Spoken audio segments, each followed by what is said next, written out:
your tears, your blood, the pain, to have my soul just stirred at times, yet never truly changed.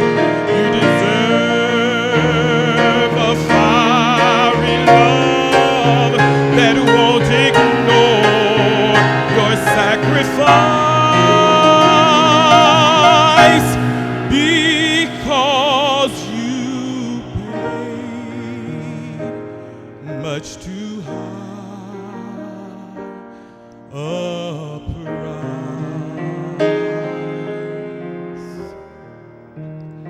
There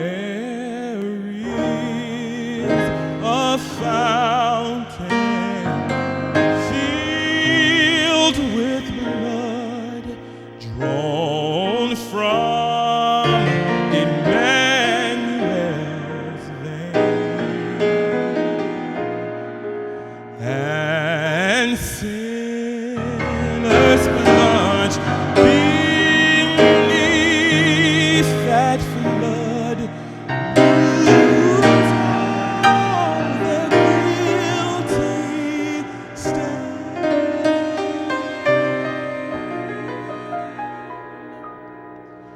You deserve a fiery love that won't ignore your sacrifice,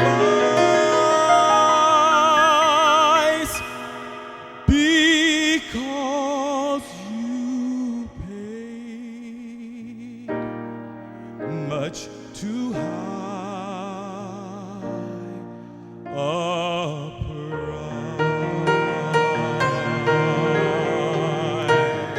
Moses, my servant, is dead. Now therefore arise, go over this Jordan, you and all this people, to the land which I am giving to them, the children of Israel.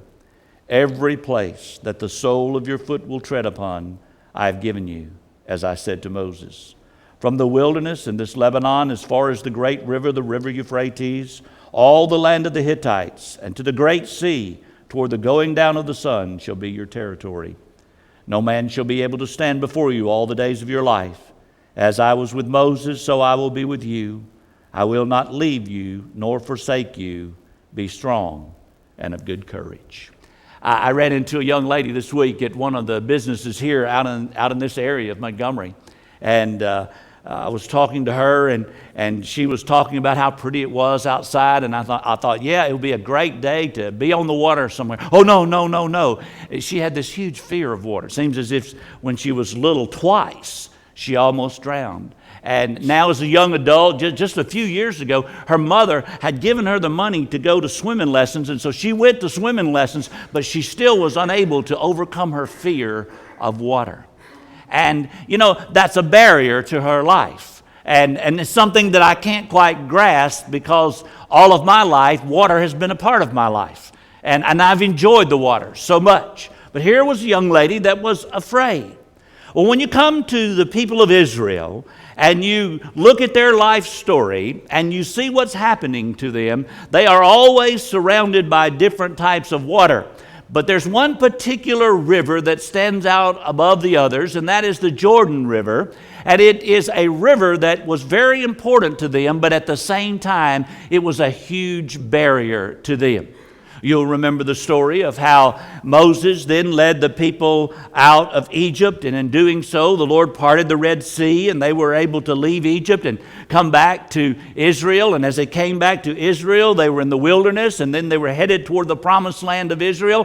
And as they came through the wilderness, you'll remember that they sent spies into the promised land, and when they did, you'll remember this as well. You'll remember that the spies came back, 10 of them with a negative report and 2 of them with a positive. Joshua was one of the 2 that came back with a positive report. But because of their unwillingness to believe that God could see them through, then they were made to stay in the wilderness for 40 years. And there they wandered. And they wandered in the wilderness, waiting until the proper time when God would allow them to go into the promised land. Moses, the servant of God, now has died.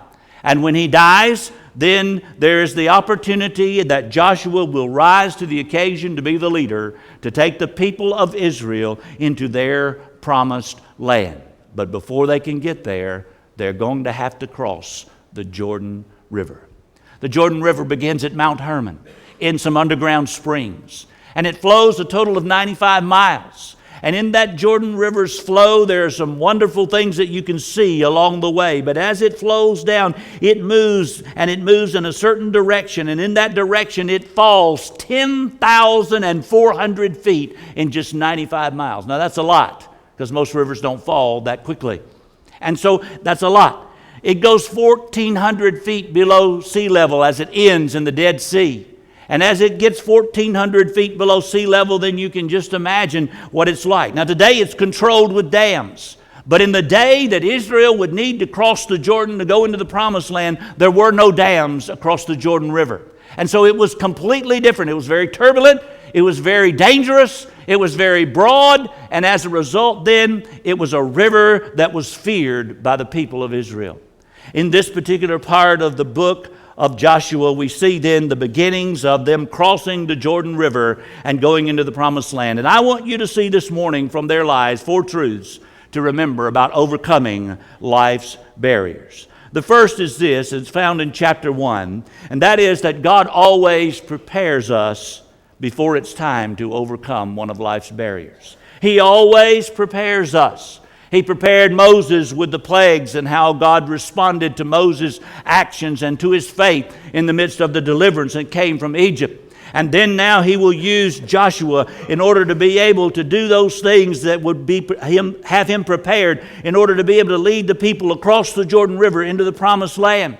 Here the leader is prepared first. Joshua is prepared first. He has a great vision of the Promised Land. He has more than a vision. He's already been into the Promised Land as a spy, has seen how wonderful it is, and has come back now and has had to wait these 40 years before he would be able to enter into the Promised Land permanently. He had great vision, but God needed to give him a pep talk because Joshua was becoming somewhat discouraged. And he said to him over and over and over again, be strong and of good courage. Be strong and of good courage. In other words, God was preparing Joshua to move across this Jordan. But he also was preparing the people. Look at verse 13 in chapter 1. And it says, remember the word which Moses, the servant of the Lord, commanded you, saying, the Lord your God is giving you rest and is giving you this land. God would give them rest in those 40 years, though they did not feel that rest because they didn't accept it as rest. They accepted it as a place of being a miserable place. But nevertheless, it was a place of rest before they would enter in. And then God would give them this land. And He would make a promise, and He would give this promise to the people. He would say that you will have the ability, even though it seems that you do not. You will have the leadership. You will have a vision. You will have the mission, which would be the ability to accomplish the vision. And you will have the money necessary in order to be able to survive, and you will enjoy it in a wonderful way as you move into the Promised Land. So God prepared His leader, and God prepared the people. He gave them visions, and He helped them to understand the mission, and He told them that they would have the ability and the means in order to be able to go into the Promised Land. He prepared them each step of the way. And you know, I've got some good news for you this morning. The good news is that God has been preparing the way for this new building that's going up out here.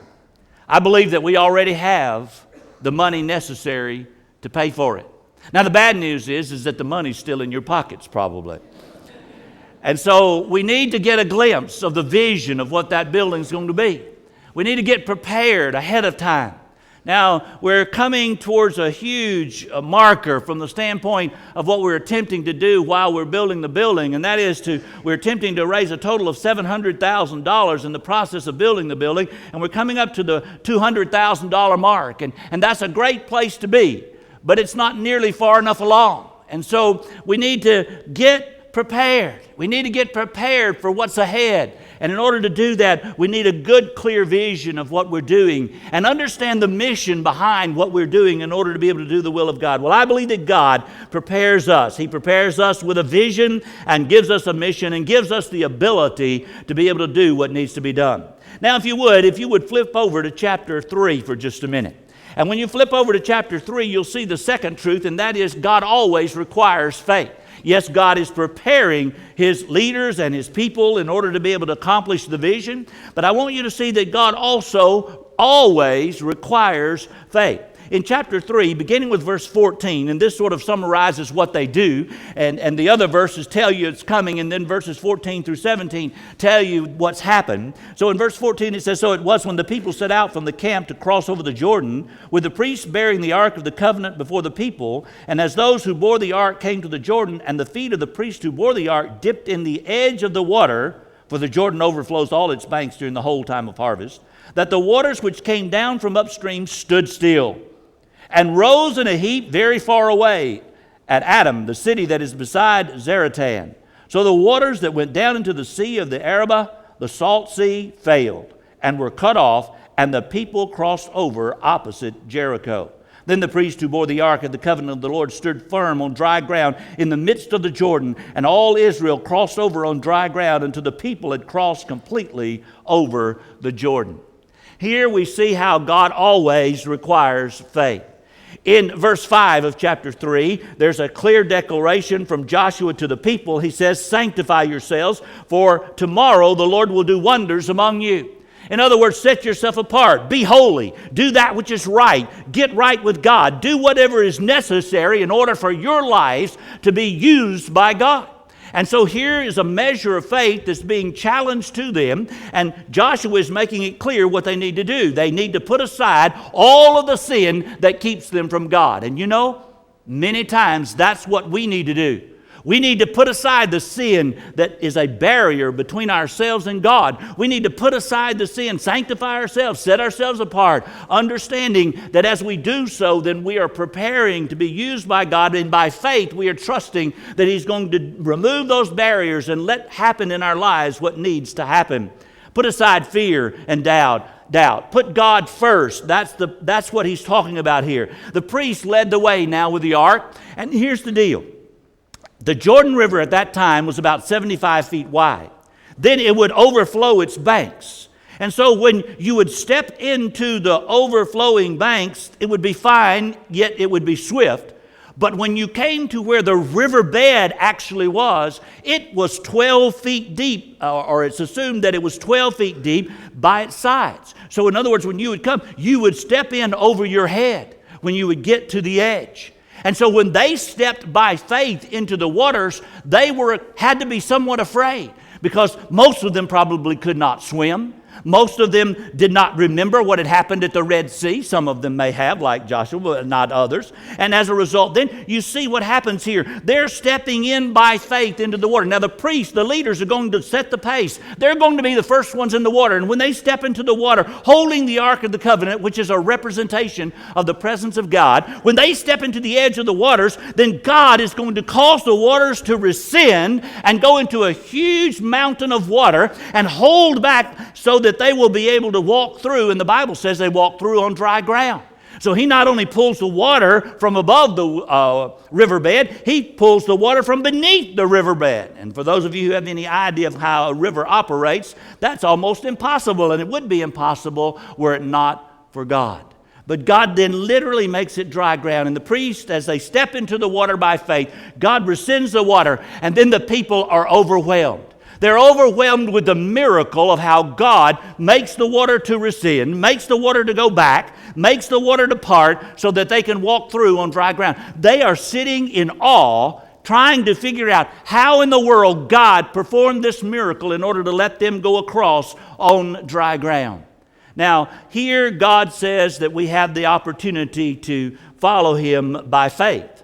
And when we follow Him by faith, then we have certain promises that are ours in order to be able to hold on to. One of my favorites is in Luke chapter 6 and verse 38, where He says, "Give and it will be given to you, good measure, pressed down, shaken together, and running over." And to me, that is a powerful statement from the Lord Jesus to help us to understand what will happen to us as we give. Now, here there are all kinds of things that we can give. We can give mercy and grace instead of giving judgment. We can give time instead of spending no time with others. We can give money. We can do all kinds of things to give. But the bottom line here is faith. It requires faith. Giving is an act of faith. And I think that as they were waiting for a sign and God gave them a sign, that sign would be that the waters would be parted. Some of you are waiting for a sign before you decide that you're going to participate in the new building and helping to participate to pay for the new building. You're waiting for the sign of the sale of the land. You're waiting for some kind of sign that would come maybe supernaturally from God to your own person in order that you would understand that you would be able to give. And I want to say to you this morning that whatever we do is always going to be required by God that we do it with faith. For without faith, it is impossible to please God. And so therefore, when we act by faith, we are going to see something happen that is incredible. It's unbelievable. And it can only be done by the hand of God. It could never be done by the hand of any man. It will only be done by the hand of God. But when it is done by the hand of God, it will be done through the hands of those who by faith have trusted the hand of God. And as a result, God then will do His mighty work as we then operate by faith. Now, I want to make a bold statement to you. Those of you who are waiting for the land to sale, or you're waiting for something else to happen, whatever it is that you're waiting to happen, I want you to understand that if you believe it's going to happen, it's going to happen. If you believe that the land is going to sell, as I do, the land is going to sell. So forget about it and go ahead and do your part. And as a result, you'll be acting by faith. You'll be moving in by faith, and you'll be seeing the wonderful hand of God in your life. Because Jesus said, give and it will be given to you, good measure, pressed down and running over. And what a wonderful privilege that is when we act by faith. So truth number 2 is God always requires faith. Truth number 3 is found in chapter 4 in the book of Joshua. And here there's a memorial that's going to be made, but it's a memorial to remind us that God always keeps His promises. God always keeps His promises. You know, there are so many kinds of barriers. Water, rivers really aren't that much of a barrier to us anymore. It's attitudes, it's sin, it's perhaps financial barriers, it's relationship barriers. There's job barriers. There's all kinds of barriers that come along in life. All kinds of barriers that we face that probably are different than water. But I want you to understand this morning that according to God's Word, He always keeps His promises. God has been so faithful to me. Here He's going to order memorial stones to be placed, 12 of them to represent each one of the tribes of Israel. And He's going to order them to be placed where? On the other side of the Jordan River, where they will dwell that night. In other words, by faith, they have stepped in, the priest. As a result, the people have seen. As a result, then they're going to walk across on dry ground. And tonight, they will dwell on the other side in the promised land. And there they will make a memorial with 12 stones to remind them of God's great hand and His great power in order to be able to allow them to walk into the promised land as they walk across that dry ground in the midst of that river. You know, when I look back and think about how faithful God has been to me. I remember when Belinda and I first got married.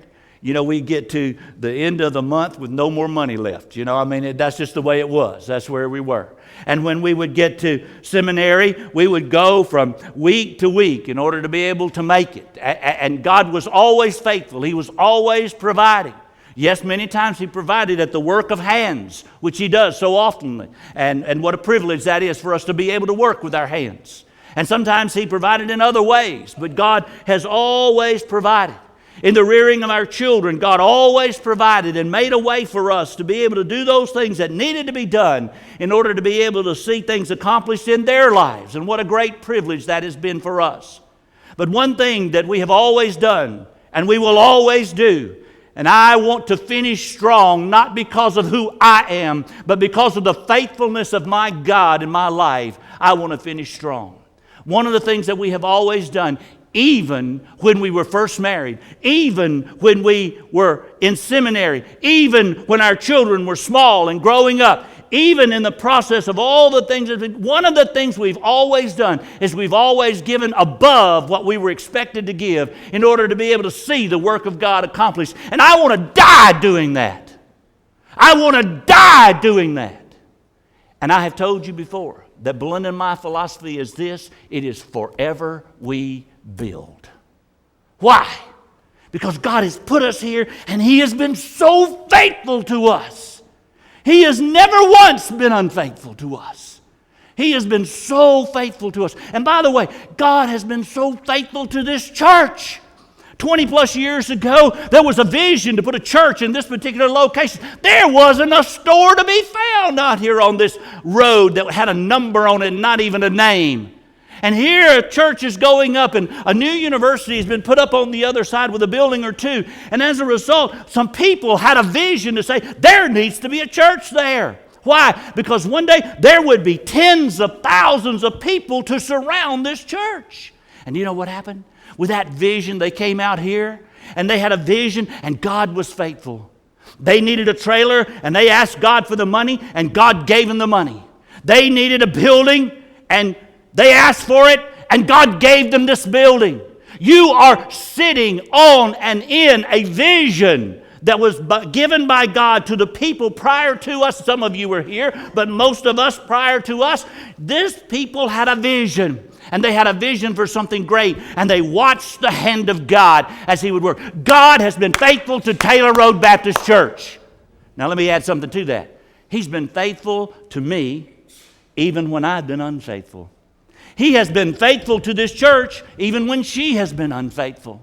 Why? Because God always keeps His promises. He never once fails in His promise. If God gives a vision, then God will give what is necessary in order to be able to see that vision accomplished. And what a great thing that will be. Lamentations 3 verses 22 and 23 says, through the Lord's mercies we are not consumed, because His compassions fail not. They are new every morning. Great is your faithfulness. And I want you to know that God's faithfulness is incredible. It's been incredible to this church. And I want you today to take the words that come in the book of Joshua that say, be strong and of good courage. Do not be afraid, for the Lord your God is with you wherever you go. Overcome the barriers in your life. Understanding number 3, God always keeps His promises. Number 4, in chapter 4, the last few verses 21 through 24, we see that God always receives the glory.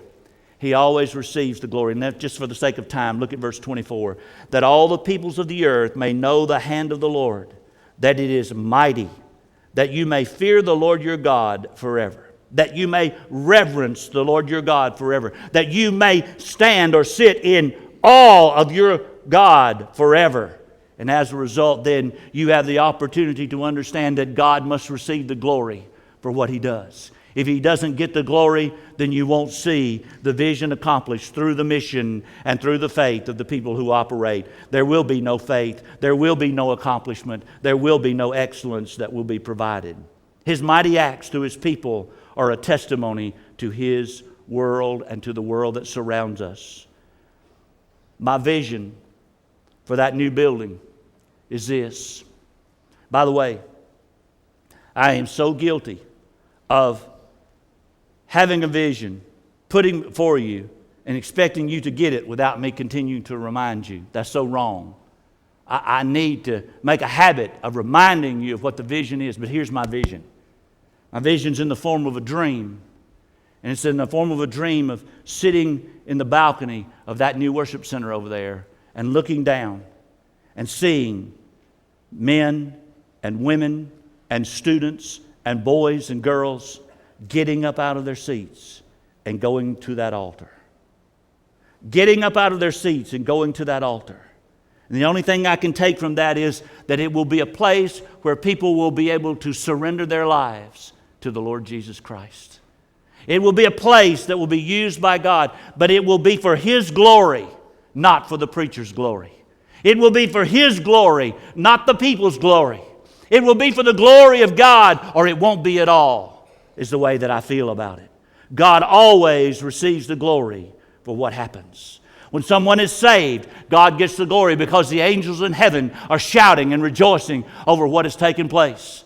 I want you to know that when a marriage is saved, there is glory that goes to God because God has allowed a man and a woman to put their lives back together by His grace. God gets the glory in that process. When a body is healed, God should be the one who gets the glory. And I want you to understand that when a life is changed, God is glorified. When the church is growing, God is glorified. When things are happening in our lives personally, things are happening in our life publicly, and as a result, the glory of God is revealed to a lost world. And the reason the lost world is not interested in the things of God is because they've stopped seeing the glory of God among the people of God.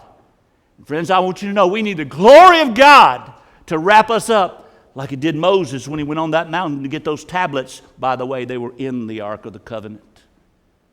We need the glory of God to wrap us up like it wrapped up Joshua as he was getting ready to cross the Jordan. And surely he must have been a little bit nervous, but by faith he believed. And by faith the priests then stepped in and the Jordan parted. And as a result they walked through to their promised land, their land that would belong to them. And we read the description of where that land would be and where it would belong in the years to come. And it's still their land, even until this day.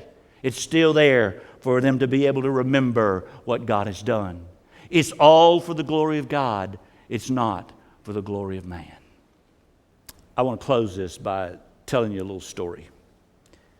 And it's just a little simple story. It has to do with my grandpuppy. Those of you who don't know, I have a little Shih Tzu, which is my grandpuppy, because I can't get any grandchildren yet. And my little grandpuppy is growing up, and she's getting older. Her name's Allie, which is short for Alabama Belle. That's her technical name, but we call her Allie. And Allie is typical, she's small in size, a little bit long, but small in size. And it seems as if she had a little trouble learning how to get up the steps. And so she would get at the bottom of the steps and she would give out this little puny whelp, or this little bark or whatever, in order to be able to get my daughter or my son-in-law's attention so that they would come and help her up the steps. And she would, at the bottom of the steps, she'd just make a little yelp. And so they would go, and instead of helping her up the steps, they would take their foot and put it behind her haunches and just sort of give her a little push. And once she'd made that first step, there was no way in stopping her. She was going all the way to the top, And sometimes I think that's what God needs to do. He just needs to take his foot and just give us a little shove. And when he gives us a little shove with that first step, it's all of a sudden, well, hey, we got more power than we thought we had, and we were able to make it to the top.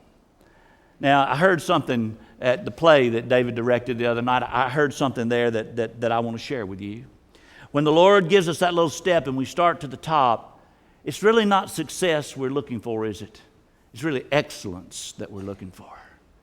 Excellence in pleasing our God. Excellence in the glory of God being revealed both in our lives and in our church.